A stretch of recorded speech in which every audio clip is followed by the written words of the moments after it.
Yeah, I'm really surprised by that. You know, if I would have really known it was going to blow up like that, I probably would have approached it differently. You know, just in terms of the way it took away from my teammates, great games. You know, Cam Chancellor played a fantastic football game. You know, had an interception. You know, huge plays in the game, and played almost a perfect ball game. Marshawn ran for freaking beast mode, ran for 100 yards plus. You know, had a great touchdown run, and Bobby had 15 tackles. You know, so many people played so many great games that you would think the stories would be about them. And so that's the only thing I feel kind of regretful about.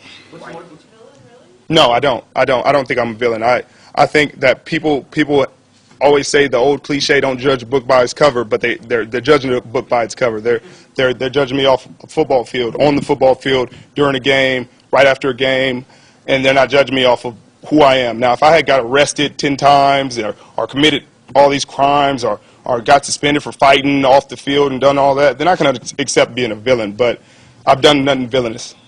Hey, Richard, does that bother you more than The only reason it bothers me is because it seems like it's the accepted way of calling somebody the N-word nowadays. You know, it's like everybody else said the N-word, and then they say thug, and they're like, oh, that's fine. And that's where it's kind of, you know, it kind of takes me aback, and it's kind of disappointing because they know what's the definition of a thug really. You know, can a guy on a football field just talking to people, you know, maybe I'm talking loudly and doing something, you know, talking like I'm not supposed to, but I'm not, you know, there was a hockey game where they didn't even play hockey. They just threw the puck aside and started fighting. I saw that and I said, oh man, I'm the thug? What's going on here? Jeez. It does sometimes because I know some thugs and they know I'm the furthest thing from a thug.